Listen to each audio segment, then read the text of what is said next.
ዛሬ ስለ ሁለት ነገሮች እናወራለን፣ ስለ ስኬትና ስለ ህይወት ዓላማ።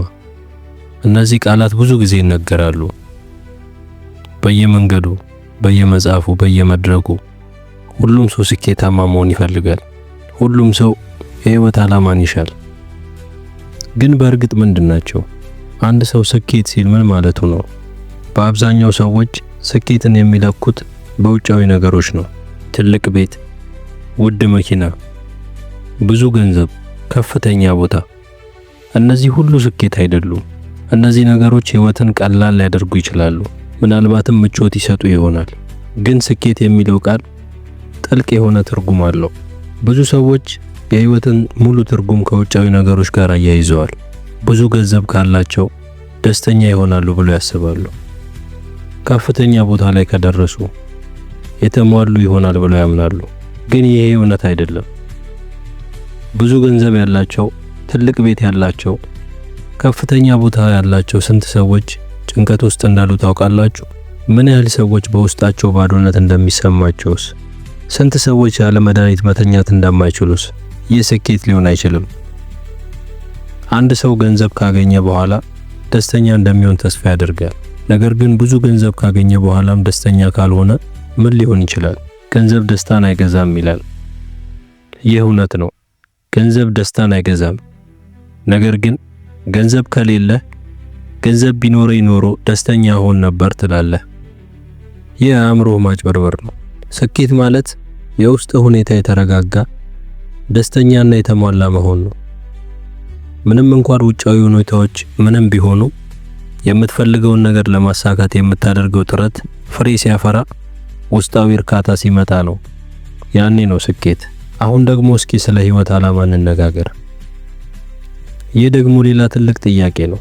ሰዎች የህይወት ዓላማን በውጫዊ ነገሮች ይፈልጋሉ። የኔ ዓላማ ይህን ማድረግ ነው፣ የኔ ዓላማ ያንን መሆን ነው።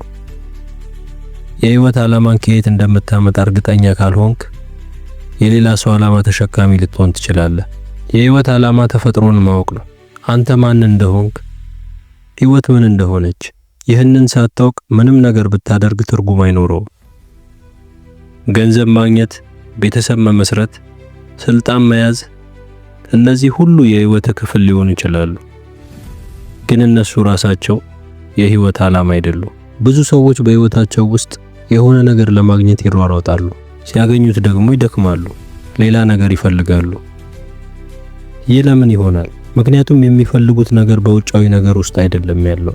የሰው ልጅ መሰረታዊ ፍላጎት የሆነው የህይወት ዓላማ በውስጥ ነው ያለው። እስኪ ያስቡት። ህይወታችሁ እዚህ አለ፣ በእናንተ ውስጥ የመተንፈስ፣ የመንቀሳቀስ፣ የማሰብ፣ የመስማት ችሎታ አላችሁ። ይህ ሁሉ የህይወት ታላቅ ስጦታ ነው። ታዲያ ለምን ትሰቃያላችሁ? ለምን ደስተኛ አይደላችሁም? ስቃይህ የውጫዊ ሁኔታዎች ውጤት አይደለም። ስቃይህ የውስጥ ፈጠራ እንጂ። ልክ እንደዛው ደስታም የውስጥ ፈጠራ ነው። ውጫዊ ሁኔታዎች ለአንተ ምቾት ሊፈጥሩ ይችላሉ። ነገር ግን የውስጥህን ሁኔታ የሚወስኑት አንተ ራስህ ነህ። ይህ ማለት ግን ችግሮችን ችላ ማለት አለብህ ማለት አይደለም። ችግሮች ይመጣሉ፣ ሁሌም ይኖራሉ። ግን ለችግሮች የምትሰጠው ምላሽ ያንተ ምርጫ ነው። ጭንቀት ውስጥ ትገባለህ ወይስ ለችግሩ መፍትሄ ትፈልጋለህ? በንዴት ትበሳጫለህ ወይስ ተረጋግተህ ታስባለህ? ይሄ ነው ጥያቄው። የሰው ልጅ በጣም ውስብስብ ማሽን ነው። አእምሮ፣ አካልህ፣ ስሜቶችህ፣ እነዚህ ሁሉ አስገራሚ መሳሪያዎች ናቸው። ግን እነዚህን መሳሪያዎች እንዴት እንደምንጠቀምባቸው አናውቅም። አብዛኞቻችን እነዚህ መሳሪያዎች እኛን እንዲጠቀሙብን ፈቅደናል። ለምሳሌ አእምሮህን ውሰድ። አእምሮ ያለፈውን ያስታውሳል፣ የወደፊቱን ያቀዳል። ይህ ትልቅ ችሎታ ነው። ግን አእምሮህ አሁን ያለውን ህይወት እንዳትኖር እያደረገህ ነው። ስለ ነገ ትጨነቃለህ፣ ስለ ትናንት ትጸጸታለህ፣ የአሁኑን ቅጽበት ታጣለህ። ሰዎች ማይንድፉልነስ ወይም ንቃት ይላሉ። ንቃት ማለት አእምሮህን መቆጣጠር ነው። የአእምሮህን ፈረስ በአንተ ቁጥጥር ስር ማድረግ። ፈረሱ አንተን እንዲነዳ ከመፍቀድ ይልቅ አንተ ፈረሱን መንዳት አለብህ። ይህ የውስጥ ምህንድስና ወይም ኢነር ኢንጂነሪንግ ይባላል። ውስጣዊ ስርዓትህን ማስተካከል ነው። የሰውነትህን፣ የአእምሮህን፣ የስሜትህንና የኃይልህን ስርዓት በትክክል ማስተካከል ነው። ይህንን ካደረክ ህይወትህ በራስህ ቁጥጥር ስር ትሆናለች። ስኬት የውጫዊ ክስተት ሳይሆን ውስጣዊ ብቃት ደረጃ ይሆናል። አሁን ወደ ህይወት ዓላማና ስኬት ያለውን ግንኙነት እንምጣ። ብዙ ሰዎች የህይወት ዓላማቸውን ሳይረዱ ስኬትን ይከተላሉ። ልክ እንደዚህ ነው። አቅጣጫህን የት እንደሆነ ሳታውቅ ፈጣን መኪና እየነዳ ያለ ያህል ነው። ፈጣን መኪና ሊኖር ይችላል፣ ግን የት እየሄድክ ነው? ግድግዳ ጋር ልትጋጭ ትችላለህ። የህይወት ዓላማህ ግልጽ ሲሆን ስኬት ትርጉም ያገኛል። የት መሄድ እንደምትፈልግ ስታውቅ የመንገዱን መሰናክሎች ለማለፍ የሚያስችል ብቃት ታገኛለህ። የህይወት ዓላማ ለውስጥ መሪ ኮከብ ነው። ስኬት ማለት አንድ ነገር ማሳካት ነው። የህይወት ዓላማ ደግሞ ለምን እንደምታሳካው ነው። ዓላማ ግልጽ ከሆነ ስኬትህን ትርጉም ባለው መንገድ ትጠቀማለህ። የውስጥ ሰላምህን፣ ደስታህንና የእርካታ ስሜትን ታሳድጋለህ። ለምሳሌ አንድ ዶክተር ዓላማው ሰዎችን መርዳት ከሆነ ገንዘብ ማግኘቱ ስኬት ቢሆንም የህይወቱ ዓላማ ግን ሰዎችን መርዳት ነው። ያ ገንዘብ ደግሞ ዓላማውን ለማሳካት እንደ መሳሪያ ያገለግላል። ግን ዓላማው ገንዘብ ማግኘት ብቻ ከሆነ ምን ይሆናል? ባዶነት ይሰማዋል። የህይወት ትርጉም የት ነው ያለው? ከየትኛውም መጽሐፍ፣ ከየትኛውም መምህር፣ ከየትኛውም የውጭ ኃይል ማግኘት አትችልም። የህይወት ትርጉም በውስጥ ነው። አንተ ራሱ የህይወት ትርጉም ነህ። ሰው ስትሆን የመምረጥ ነፃነት አለ። በምድር ላይ የዚህ አይነት አእምሮ ያለው ፍጡር አንተ ብቻ ነህ። የራስህን ህይወት የመፍጠር ችሎታ አለ። ደስተኛ መሆን ወይም አለመሆን የመምረጥ ችሎታ አለ። ሰላም ውስጥ መኖር ወይም አለመኖር የመምረጥ ችሎታ አለ። ብዙ ሰዎች ለምን እዚህ ነኝ ብለው ይጠይቃሉ።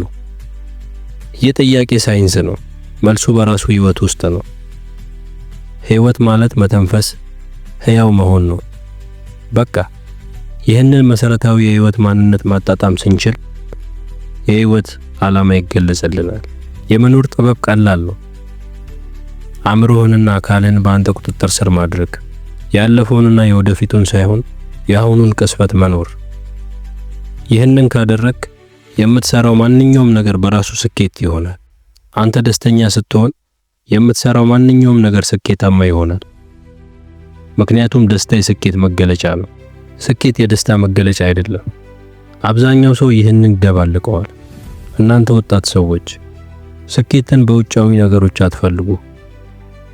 የህይወት ዓላማን ከሌሎች አትጠብቁ። ወደ ውስጥ ተመልከቱ። ውስጣዊ ስርዓታችሁን አስተካክሉ። ደስተኛና ሰላማዊ ሁኑ። ያን ጊዜ የምታደርጉት ማንኛውም ነገር በራሱ ትርጉም ይኖረዋል። እናም ያ ደግሞ እውነተኛ ስኬት ይሆናል።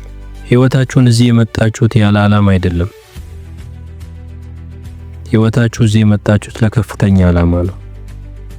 ያንን ዓላማ ማወቅ የምትችሉት ደግሞ ወደ ውስጣችሁ ስትመለከቱ ብቻ ነው። እዚህ መጣችሁ ይህን ንግግር በመስማታችሁ ብቻ ህይወታችሁ አይቀየርም። በውስጣችሁ የሚነሳውን ጥያቄ መከተል አለባችሁ።